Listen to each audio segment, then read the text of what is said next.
नमस्कार, बिहार तक देख रहे हैं आप और आपके साथ मैं हूं आशीष रंजन। बिहार की सियासी गलियों में एक बार फिर से उपेंद्र कुशवाहा के नाम की चर्चा तेज है। हाल ही में जेडीयू से इस्तीफा देकर उपेंद्र कुशवाहा ने राष्ट्रीय लोक जनता दल के नाम से अपनी नई पार्टी बनाई और नीतीश कुमार के खिलाफ आर पार की लड़ाई का ऐलान कर दिया। राष्ट्रीय लोक जनता दल के प्रमुख उपेंद्र कुशवाहा बिहार सरकार का सियासी बजट बिगाड़ने के लिए राज्य की यात्रा पर निकल गए हैं। हाल ही में उपेंद्र कुशवाहा ने यह कहते हुए इस यात्रा की जानकारी दी थी कि वो लोहिया और कर्पूरी ठाकुर की विरासत को बचाने के लिए निकले हैं। उपेंद्र कुशवाहा का कहना है कि वो बिहार को एक बेहतर राज्य बनाने की पुरजोर कोशिश करेंगे और यही उनका संकल्प है।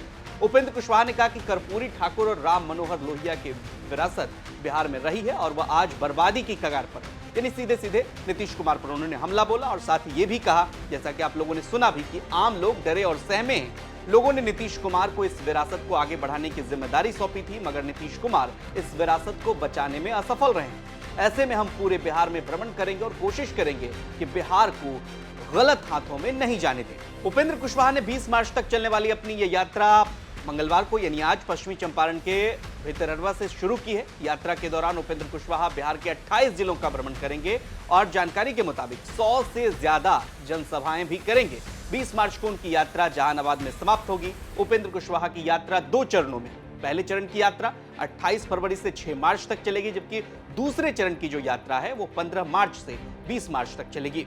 बता दें कि जनता दल यूनाइटेड से अलग होने के बाद उपेंद्र कुशवाहा ने अपनी नई पार्टी राष्ट्रीय लोक जनता दल बनाई है और इस यात्रा के जरिए उपेंद्र कुशवाहा नीतीश कुमार की पिछड़ी और अति पिछड़ी जाति के वोट बैंक में सेंधमारी की कोशिश भी करेंगे।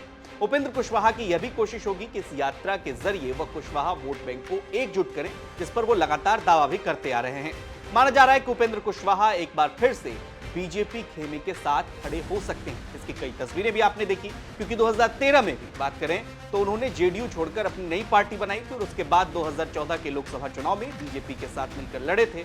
बीजेपी ने 22 और कुशवाहा की पार्टी ने 3 सीटें जीती थी, जबकि रामविलास पासवान की पार्टी एलजेपी, जो 2 खेमे में बट गई, 6 सीटें जीती थी। बीजेपी और कुशवाहा दोनों को फायदा भी मिला था। इस बार भी बिहार की सियासी समीकरण 2014 की तरह ही बनते दिख रहे हैं। जब नीतीश महागठबंधन के साथ हैं तो बीजेपी 10 साल पहले वाले फॉर्मूले को अपनाती दिख रही है। हालांकि इस पर अभी फैसला होना बाकी है। कुशवाहा को अपने पाले में लेकर भारतीय जनता पार्टी बिहार में जेडीयू के विकल्प के तौर पर उन्हें स्थापित करने की कोशिश भी करेगी, ऐसा राजनीतिक विश्लेषकों का मानना है।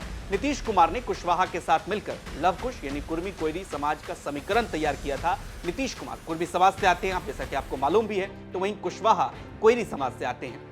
नीतीश ने कभी इसी फॉर्मूले से लालू प्रसाद यादव के यादव मुस्लिम समीकरण को चुनौती दी थी। इसके बाद से कोयरी और कुर्मी वोटर नीतीश का परंपरागत मतदाता माना जाता रहा है, लेकिन कुशवाहा ने जेडीयू से अलग होकर नीतीश कुमार के खिलाफ आर पार की लड़ाई का बिगुल फूंक दिया है।